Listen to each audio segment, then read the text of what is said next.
시청자 여러분 안녕하십니까. 신의균의 군사TV 디펜스 브리핑입니다.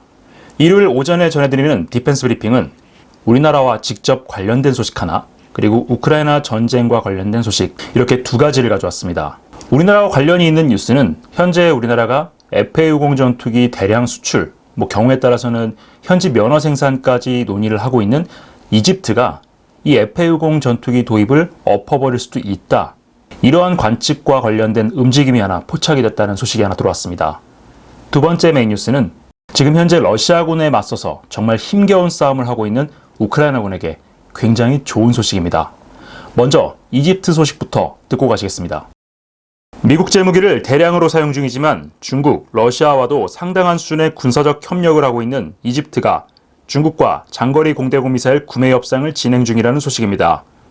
성사될 경우 단순히 미사일 도입에서 끝나지 않을 것이라는 관측이 나오고 있습니다. 이집트 군수산업부가 중국과 최신형 장거리 공대공 미사일 구매 협상을 진행 중이며 가까운 시일 내에 계약이 체결될 것이라고 디펜스 아라비아가 현지 시각 4월 11일 보도했습니다. 매체는 이집트 정부가 공군 전투기에 탑재해 운용할 능동 레이더 유도 방식의 장거리 공대공 미사일 구매를 추진 중이며 구매 대상으로는 미티어, 암람, PL-15가 거론되었다고 전했습니다. 이 가운데 미티어는 이집트 공군이 현재 운용 중인 라팔 전투기에, 암람은 F-16 전투기와 통합해 운용할 수 있는데요. 중국산 PL-15는 이집트 공군의 현용 항공기 가운데 통합 가능한 기종이 없기 때문에 이번 거래가 정말 성사될지 여부에 의문이 제기되고 있습니다. 이집트는 240여 대의 F-16CD 전투기를 주력으로 미그 29M 43대, 라팔 54대, 미라지 2000 19대, 미라지 5 81대 등 그야말로 동서양이 혼합되어 있는 전투기 전력을 보유하고 있습니다. 그러나 이들 모두 중국제 미사일과 시스템 인테그레이션이 불가능한 기종들이어서 PL-15 발사 플랫폼이 별도로 필요하다는 지적이 제기되고 있습니다. 일각에서는 이번 미사일 거래가 지난해 5월부터 진행된 J-10C 전투기 구매 협상과 관련이 있을 것이라는 관측도 내놓고 있습니다.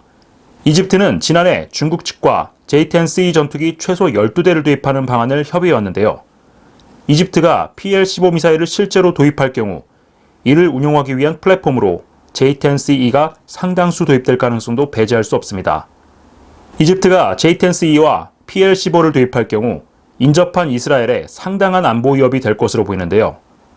바이든 행정부의 실책으로 중동의 안보 질서가 급격하게 재편되고 있는 지금 이집트가 정말 중국제 전투기와 미사일을 도입할지 관심이 모아지고 있습니다. 자, 이 그림에서 보시는 것이 PL-15 장거리 공대공 미사일입니다. 중국이 4.5세대 이상급의 신형 전투기에 탑재해서 운용하려고 개발한 미사일인데 미군 고위 장성들이 2015년께부터 이 미사일에 대한 우려를 정말 많이 내놨습니다. 지금 현재 미국이 사용하고 있는 암람 중거리 공대공 미사일 같은 경우에는 사거리가 100에서 신형 같은 경우는 160km 정도를 보고 있는데 이 PL-15 같은 경우에는 최소 200km, 길게 보고 있는 자료에서는 300km 정도로 예상을 하고 있습니다. 물론 이것은 전투기 자체 레이더만 가지고 운용할 수 없는 미사일이기 때문에 이집트가 만약에 이 미사일을 도입을 한다라고 한다면은 J-10 전투기는 물론이고 이것과 연결되어 있는 그런 조기 경보기를 도입할 가능성이 있습니다. J-10 전투기와 PL-15 전투기를 함께 구매해서 미국제 F-16과 함께 운용하고 있는 나라 대표적으로 파키스탄이 있죠. 파키스탄 같은 경우에는 미국제 F-16 전투기와 연동해서 운용하기 위해서 스웨덴제 사브-2000 조기 경보기를 운용을 하고 있습니다.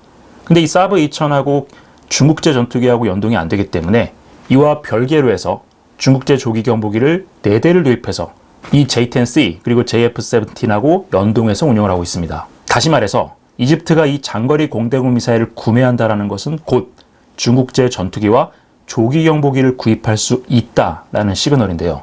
이집트는 중국제 항공기를 가지고는 있습니다. 그런데 전투기는 없고 1990년대에 면허 생산했던 이 K-8, 지금은 훈련기로도 사용되고 이집트 공군 고개비행단의 주력 항공기로 사용이 되고 있는데 사실 이것은 어디까지나 훈련용이기 때문에 얼마든지 도입을 할 수 있습니다.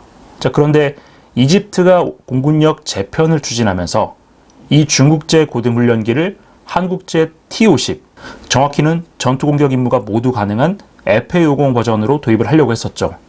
그리고 현지에서 기술 도입해서 면허 생산하는 형태의 거래가 논의가 되어 왔는데 일단 이집트가 신용도가 그렇게 좋지가 않죠. 그리고 차관 문제가 좀 걸려 있고 미국이 이 부분에 대해서 조금 난색을 표명을 하고 있는 것 같습니다. F-50에 미국산 엔진도 들어가고요.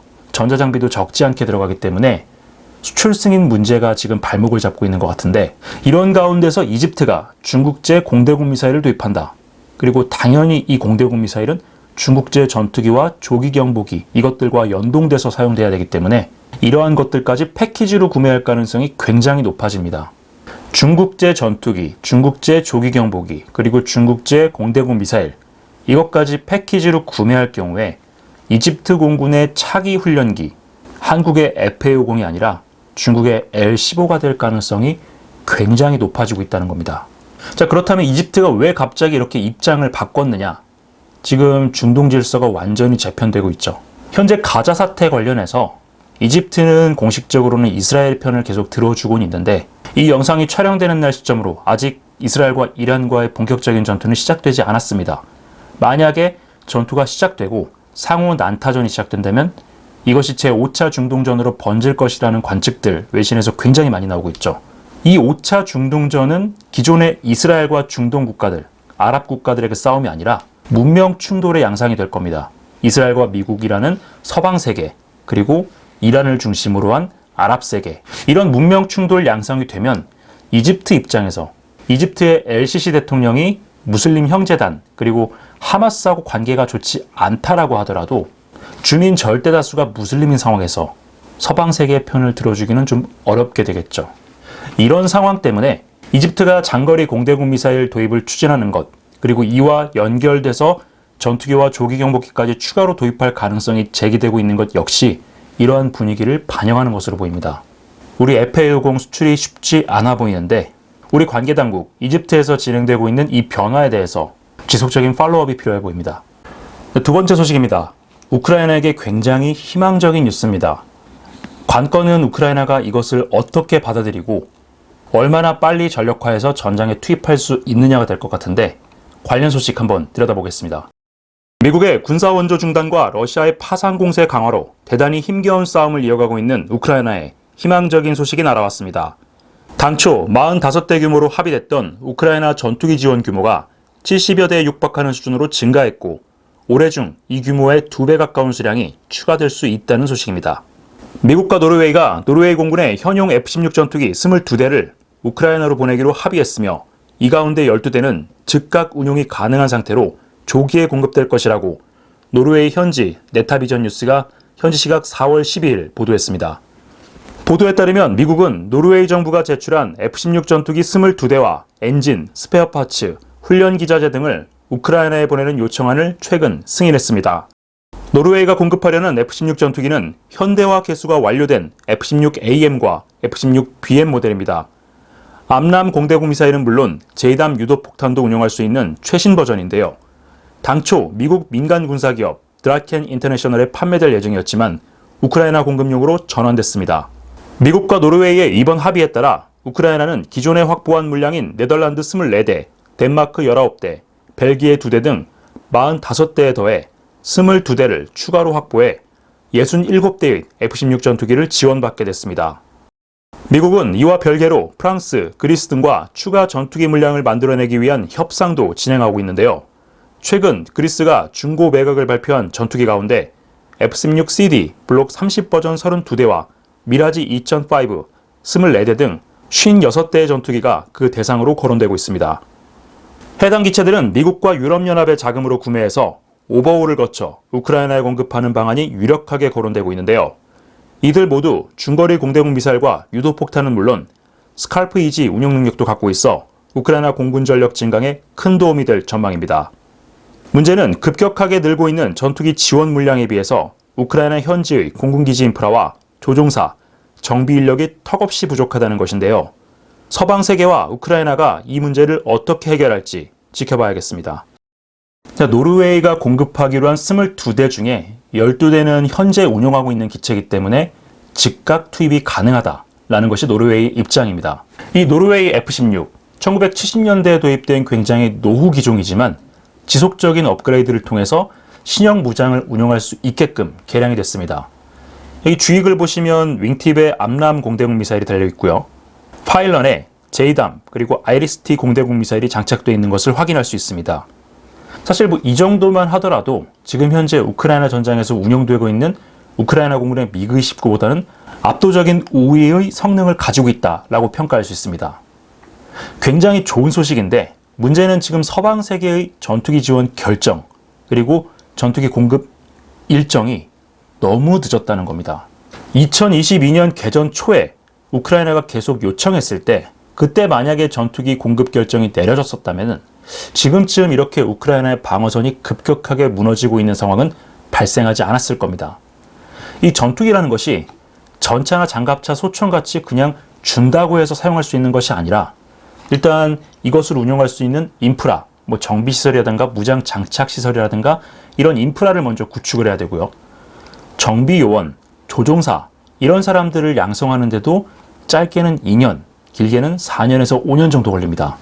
지난해 미국이 F-16 지원을 결정을 했고 그런데 자신들 것은 주지 않고 유럽 동맹국들에게 너희가 퇴역시킬 것들을 객출해서 내놔라 이런 입장을 내놨죠. 이것들을 빼서 지금 줄 준비를 하고 있는데 의사결정이 너무 늦다 보니까 초도 물량 6대 정말 빨라봤자 7월에 들어간다고 합니다. 6대가 7월에 들어가게 되면 나머지 물량들은 올 연말이나 내년, 내후년까지 점진적으로 들어가겠죠. 이것 가지고는 전선에서 어떻게 드라마틱한 결과 변화를 이끌어내기가 어려울 겁니다.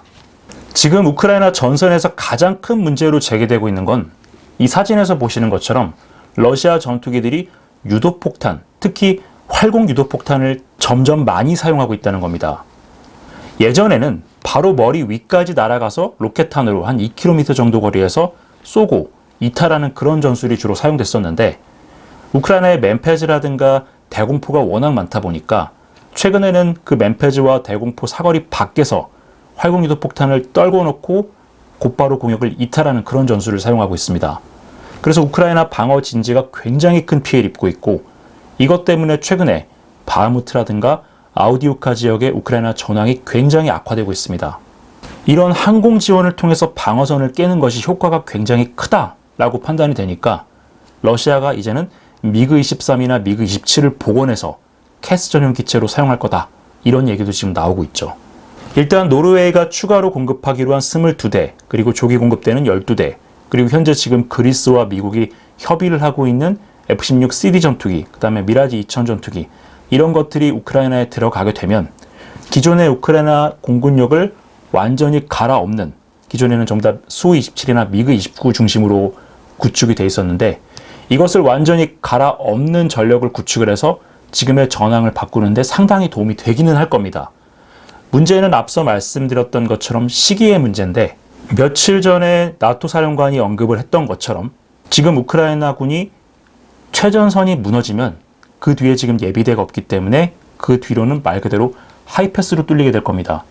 그때 되면 이 공군력이 들어간다라고 하더라도 가망이 없어지겠죠. 자, 그렇다면 미국과 유럽, 우크라이나는 어떻게 하면 이 전투기들을 최단시간 내에 우크라이나 공군에 전력화시켜서 전선에 투입할 수 있을지 그것을 고민해야 됩니다.